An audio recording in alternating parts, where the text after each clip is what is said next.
Time now for the latest business news with Charles Pellegrino. Hi, Charles. Hi, Monty. So we're starting off in Ukraine, where the war has taken a huge toll on the economy, not surprisingly. Absolutely. Ukraine's GDP contracted by 29.1% in 2022, according to new state statistics released this Thursday. As a point of comparison, in 2021, that figure was an expansion of 3.4% of the economy. The hardest hit sector is construction, which shrank over 67%. These statistics follow meetings in Washington between Kyiv officials and the World Bank and International Monetary Fund about how best to refinance reconstruction.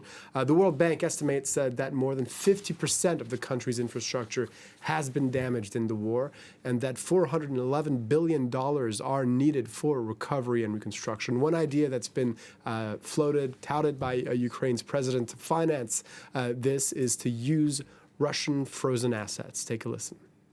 It is realistic to confiscate Russia's assets as well as assets of persons connected with the ruling elite of the evil state.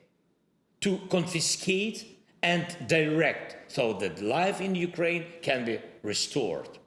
Russia must feel the full price of its aggression.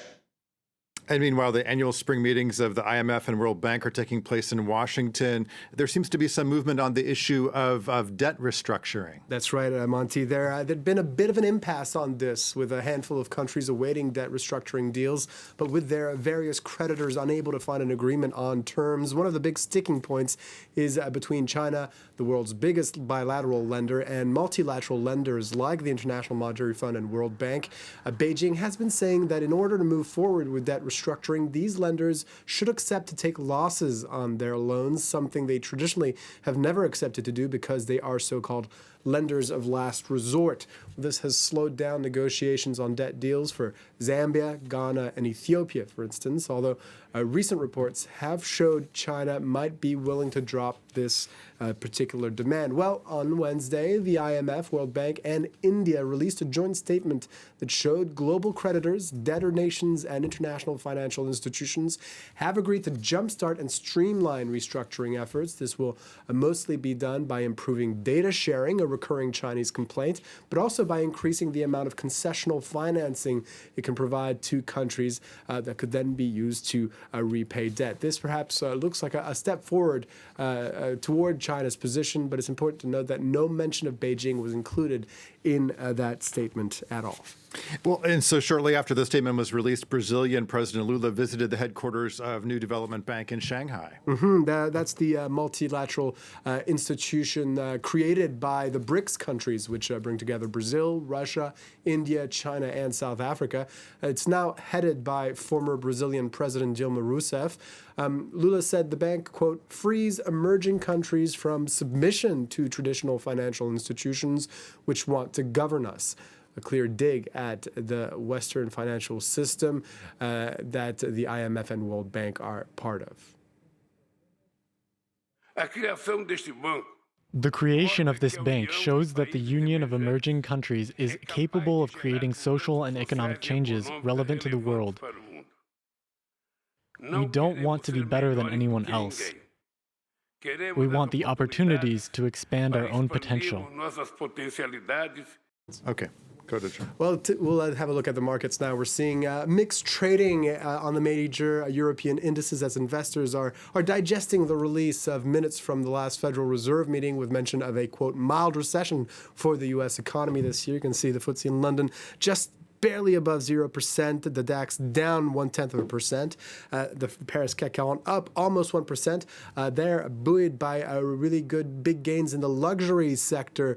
French group LVMH, Louis Vuitton, Moet Hennessy, that is seeing its stock flying high after strong first quarter results. You can see there over 4%, thanks in part to a strong rebound in demand from China post-COVID. Shares in Christian Dior and Hermes also up this Thursday. And meanwhile, job listings keep getting longer in the northeastern region of Veneto, Italy. Why is that? Well, partly because of demographic decline. Businesses there are having trouble hiring qualified personnel. Whether they're in the tourism or construction sector, trade groups are now demanding the government facilitate the training and employment of foreigners. Our correspondent in Rome, Natalia Mendoza, tells us more. For 90 years, this factory has been making components for the agricultural and building sectors here in the northern Veneto region, one of the most important manufacturing areas of Italy. Today, they are facing a major challenge, a lack of qualified workers. We're looking to employ around 200 people at the moment. Specialised workers are harder and harder to find. We're finding it very difficult to locate personnel, whether they're Italian or not. We'd be happy to employ foreign workers that come to our area.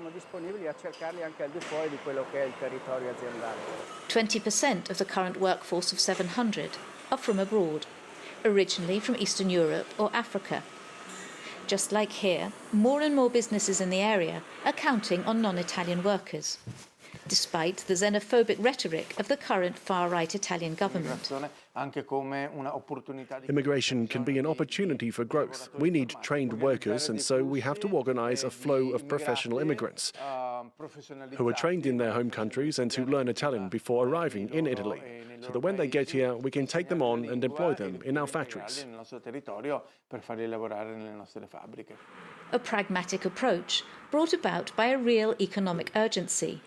There are currently approximately 150,000 jobs to fill in the Veneto region. In this factory, management can no longer count on generational renewal. We've been aware of this issue for a long time. For several years now, we've had difficulty replacing personnel leaving for retirement, and we can see the consequences today.